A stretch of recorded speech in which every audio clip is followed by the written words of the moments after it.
Welcome back dear students. कैसे तैयारी आपकी चल रही है? एक बोर्ड के एग्जाम पास में ही है, आने वाले हैं। तो कुछ ट्रिक्स हैं, फंडे हैं जो बिल्कुल जबरदस्त एग्जाम में आपको मिलेंगे। ये क्वेश्चन हर बार आते हैं, जो क्वेश्चन यहाँ कराए जा रहे हैं, और इनकी शॉर्ट ट्रिक है जो आपने शायद पहले कभी सुनी नहीं होगी, देखी नहीं होगी। जी, कहते हैं कि जो जीतता है वही सिकंदर कहलाता है। इसका मतलब पता क्या होता है? इसका मतलब होता है जो टॉपर बन जाते हैं इसको सभी ने सलाम करनी पड़ती है। सभी ने मानना पड़ता है कि हाँ, ये टॉपर है और हमारे से ज्यादा सीनियर है। जी, आज जो क्वेश्चन कर रहे हैं हम वो रीअरेंज का करेंगे। रीअरेंज यानी रीऑर्डर में लगाना। रीअरेंज का मतलब होता है क्रम में लगाना, ऑर्डर में लगाना। जैसे कोई एक सेंटेंस है, दिस काउ काउ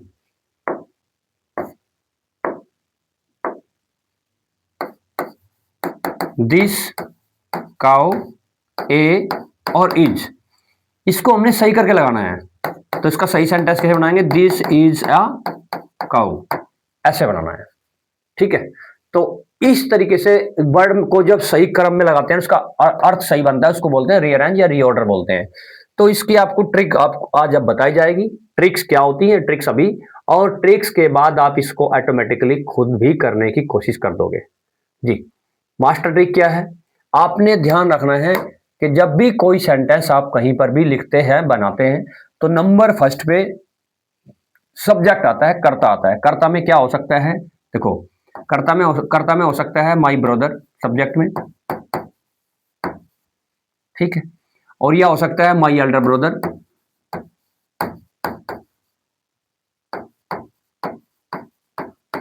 यानी एक वर्ड का भी हो सकता है सब्जेक्ट, एक एक शब्द का, दो शब्दों से भी हो सकता है और तीन शब्द वाला भी हो सकता है।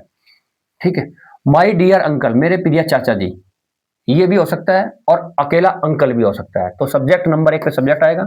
नंबर दो पे आती है हेल्पिंग वर्ब्स। हेल्पिंग वर्ब्स क्या होती हैं? आपने सेंटेंस में देखा होगा, is, am, are, was, were, will be, shall be, can, ये सब मोडाल्स और हेल्पिंग वर्ब होती हैं। कैन, कुड, ये सब सेकंड नंबर पे आती है सेंटेंस के।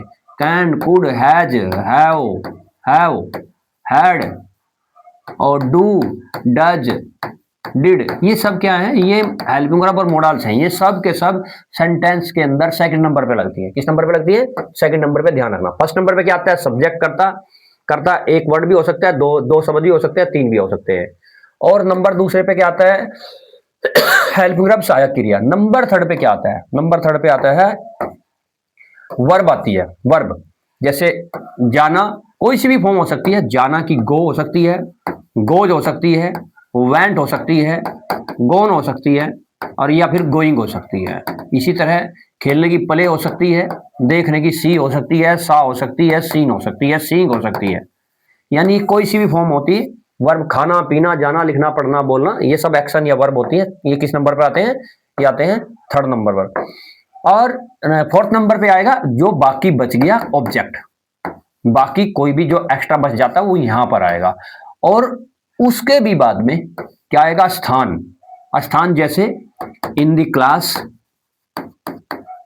In the room, in a school, in the field, ये सब लास्ट में आएंगे। और या फिर हेयर और देयर, यहां वहां, ठीक है। इन दिल्ली, दिल्ली में, ये सब कहां आते हैं?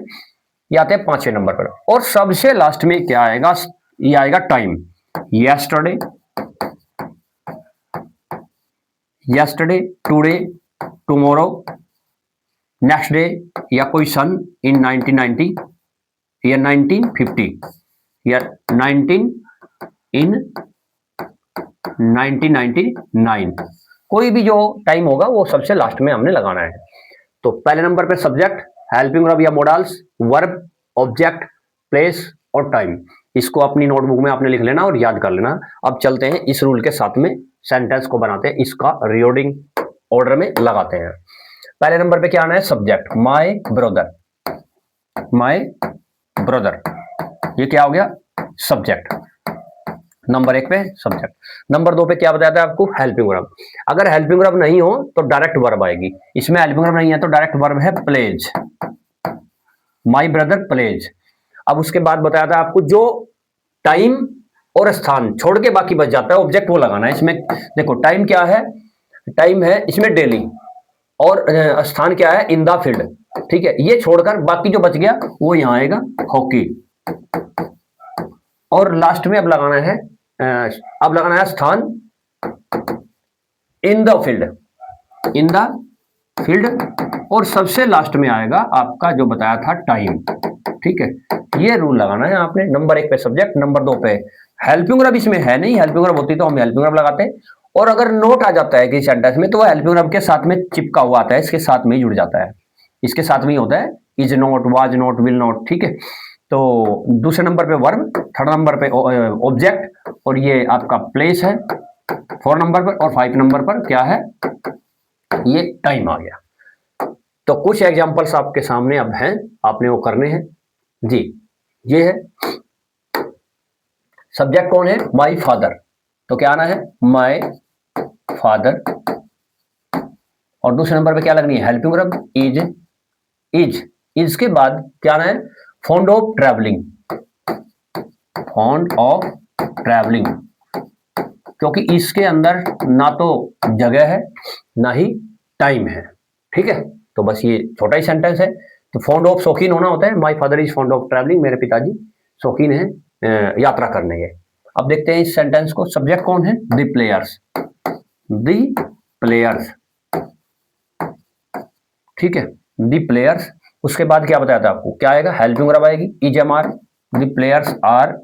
उसके बाद आपको क्या बताया था, वर्ब आएगी प्लेइंग।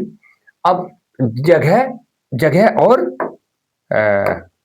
टाइम, जगह क्या बच गया इसमें, इन the field, in the field. ठीक है, ये टाइम इसके अंदर है नहीं, कंप्लीट हो गया। The players are playing in the field. ठीक है, नेक्स्ट सेंटेंस देखते हैं। सब्जेक्ट कौन है इसके अंदर, इट, क्योंकि वॉच नहीं है, इज नहीं है, फॉर नहीं है, अक्लॉक नहीं है, माई या बाय, ये तो प्रीपोजिशन है। तो क्या आएगा स्टार्टिंग में इट, फिर उसके बाद क्या आएगी helping verb is, it is 4 o'clock bye my watch. इसके अंदर कुछ इजी कुछ हार्ड सेंटेंस डाले हुए हैं, 8-10 एग्जाम्पल है प्रैक्टिस के लिए। It is 4 o'clock bye my watch, और वही एग्जाम्पल डाले हैं जो एग्जाम में बार बार आते हैं, वही एग्जाम्पल इसमें डाले गए हैं। It is 4 o'clock bye my watch, मेरी घड़ी में 4 बजे है। नेक्स्ट है, ये भी बोर्ड में सेंटेंस बार बार आता है, the sun rises in the east, सूरज पूरब में निकलता है। द सन सब्जेक्ट है, राइजेस वर्ब है, हेल्पिंग वर्ब इसके अंदर है नहीं, और इन द ईस्ट ये जगह है। ठीक है, अब देखते हैं ये वाला सेंटेंस। सब्जेक्ट कौन है, आई, आई, आई के बाद आपको क्या बताया था, हेल्पिंग वर्ब। हेल्पिंग वर्ब कौन है इसके अंदर, do not, I do not. ठीक है, अब इसमें 2 वर्ब हैं, एक लाइक एक टेक। ध्यान रखना है, अगर कहीं पर किसी सेंटेंस में वांट और या लाइक, ये 2 वर्ब हो, उसके साथ में कोई दूसरी वर्ब भी दी हुई है, सेकंड वर्ब, कोई भी दूसरे नंबर पर कोई भी दूसरी वर्ब दी हो, तो पहले नंबर पे वांट या लाइक ही आती है। ठीक है, तो आई डू नॉट लाइक, मैं पसंद नहीं करता हूं। और 2 वर्बों के बीच में टू का प्रयोग किया जाता है, कंजक्शन ये का, यह भी ध्यान रखना है। 2 जब वर्ब होती हैं तो उनके बीच में टू का प्रयोग होता है। और एक बात और ध्यान रखनी है, टू के बाद हमेशा फर्स्ट फॉर्म आती है। ठीक है, यानी जो पहली वर्ब कोई भी होगी, फर्स्ट सेकंड थर्ड, उसके बाद में टू लगाएंगे। टू के बाद जो ये बाद वाली वर्ब होगी यह हमेशा फर्स्ट ही आती है टू के बाद, और दोनों वर्ब के बीच में कंजक्शन टू लगाते हैं। ठीक है, तो ये आ गया टू, टू के बाद क्या आएगा, टेक और tea. I do not like to take tea, मैं चाय पीना पसंद नहीं करता हूं। ठीक है, देखिए ये तो था अफर्मेटिव, एक इसमें इंट्रोगेटिव भी है। सभी तरह के सेंटेंस इसमें डाल दिए गए हैं मोस्टली। जिसमें इंट्रोगेटिव होगा तो उसमें क्या करते हैं, उसमें जो डू डज होता है ना उसको बाहर निकाल देते हैं, is am are was were, जो हेल्पिंग वर्ब होती है स्टार्टिंग में लेते हैं उसे डू, और डू के बाद बाकी रूल वही रहेगा, डू के बाद यू सब्जेक्ट आएगा, डू यू, फिर नोट नोट थर्ड नंबर पर ही लगता है वाक्य के अंदर, नोट मोस्टली थर्ड नंबर पर ही आता है, यानी सब्जेक्ट और हेल्पिंग वर्ब के बाद ही नोट लगता है तीसरे नंबर पर। Do you not like to take tea, क्या तुम चाय पीना पसंद नहीं करते हो, ये इंट्रोगेटिव था। ठीक है, इसकी पहचान क्या थी, इसमें इंट्रोगेटिव निशान नहीं दिया, इसमें इंट्रोगेटिव साइन दिया हुआ था, इसलिए ये इंट्रोगेटिव साइन है। अब एक सेंटेंस एक दो ये अलग टाइप के हैं, ये भी आप प्रैक्टिस के लिए देख लें।